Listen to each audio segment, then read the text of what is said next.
Congress Narendra surrender का जो नारा लगा रही है, बिहार में भी ये चलेगा, जब चुनाव होंगे तो यही बात उठाएंगे और तेजस्वी जी भी यही बात उठाएंगे कि मोदी जी ने सरेंडर किया है। अब ये तो मैंने कहा ना, ये देश के खिलाफ हो गया, आर्मी के खिलाफ हो गया। कौन सरेंडर किया? इतना बड़ा विक्ट्री है।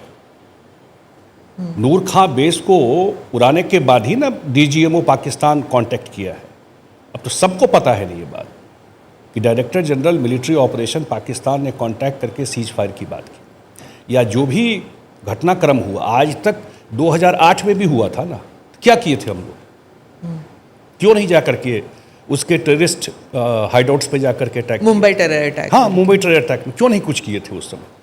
ये पहली बार हुआ है ना कि पाकिस्तान के अंदर घुस के हम लोगों ने मारा। अब इसको अगर नहीं, जबकि वो न्यूक्लियर ब्लैकमेल करता था, दुनिया में यही घूम के कहता था कि दोनों न्यूक्लियर कंट्री हैं तो इसलिए वहाँ तक बात चली जाएगी होगा तो अब तो क्लियर हो गया कि नहीं भाई, इस ब्लैकमेल हम लोग नहीं झेलेंगे।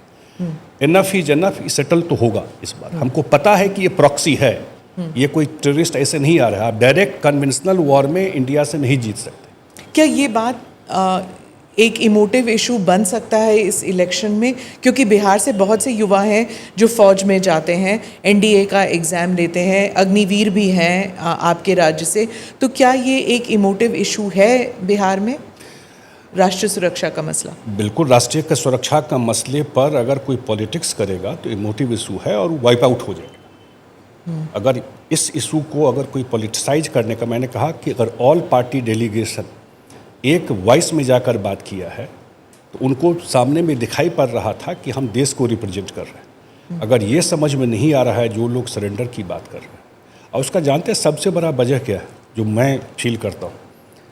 थर्ड टाइम पीएम मोदी का आना, ये नहीं बिल्कुल डाइजेस्ट हो रहा है। ये कैसे हो सकता है? इतना बड़ा देश में हम भी लोग भी तो देख रहे हैं। अगर पहले रहे कोई प्रधानमंत्री नेहरू जी, तो उस समय कोई अपोजिशन नहीं था, वन पार्टी रूल था, तो 3 बार जीते। कहाँ कोई था? इंडिपेंडेंस मिला था। लेकिन सब जो भी सरकार बनती रही वो किसी को मेजॉरिटी नहीं मिलता था। उस बैकग्राउंड में आ करके 85 के बाद आई डाउट किसी को अपने आप मेजॉरिटी मिला था। 85 में मिला था, इट हैज ए बैकग्राउंड, एक इंदिरा गांधी जी के असैसिनेशन का एक सिंपैथी था।